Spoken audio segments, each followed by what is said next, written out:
So I continued to meet the dissidents and to go to demonstrations and to take pictures and video shots of the demonstrations. And then I didn't know what to do with all this, but I noticed from going to demonstrations that most of the crew or most of the journalists filming what was happening were foreigners. And the other non-foreigners that were there were mostly organizations, institutions. So there will be the camera, the CNN camera, the BBC camera, the Al Jazeera camera, but there was no like independent archive of what was happening. So I decided to start this archive myself. I was filming everything and putting the pictures and the videos online, and I was everybody who wanted to use the footage, I was giving it to them. And there was one, and I always, like, until this point, I always stood on the reporter's side. So I always stood on the other side. I didn't stand on the demonstrator's side. Until it was 25 May 2005. And it was the day of a national referendum put forward by Mubarak to make the constitutional amendments that would lead to Gamal Mubarak becoming president later on.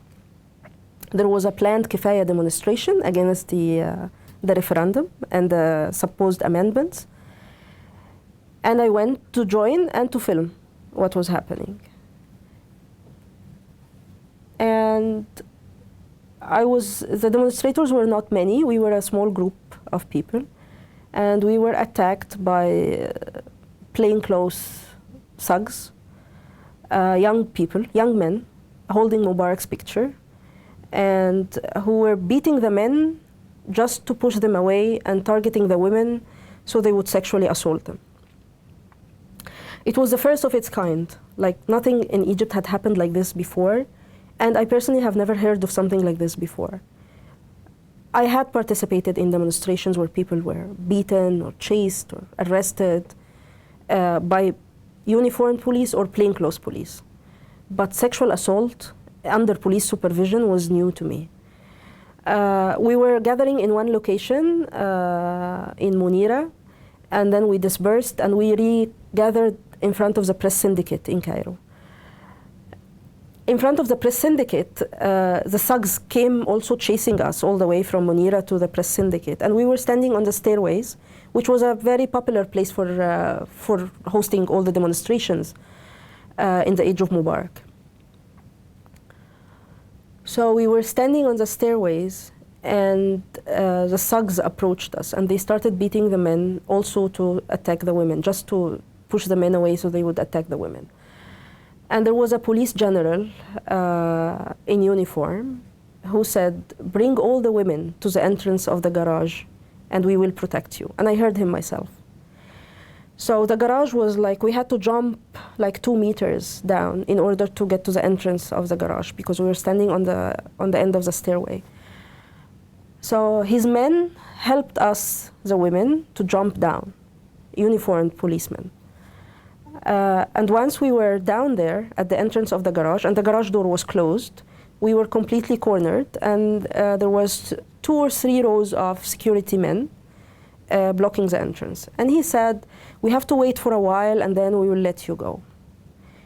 And then he gave an order to his men, and they opened the lines so the thugs would come in to the cornered women. And I just could not believe it. I just could not believe it. Like, he said, "Bring the women, I will protect you." Like, and he's an old man, you know, he has his gray hair, he's in uniform. He's a police, like, he can't do this. As anything, he cannot do this. So I spit in his face.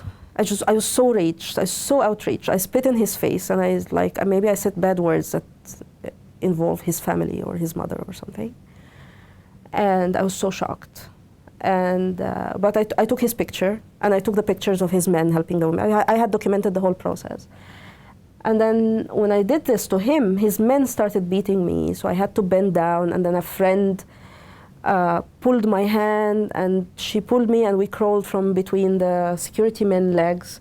So we were outside of this circle. But then we walked for 100 meters or so, and then we waited because our friends were still inside. And when they came out, the women had their shirts torn, you know, they were, their hair, and it was like, and they were telling the stories of what happened to them in there, and it was just unbelievable. And from this day forward, I had a personal revenge. I had a personal vendetta with the Ministry of Interior, with the Minister of Interior, Habib al-Adli, with Mubarak and his gang. It became very personal to me. I couldn't stop it anymore. So I got to know personally the people who used to stand on the press syndicate stairway to demonstrate. Together later on, we formed a women's group called The Street Is Ours.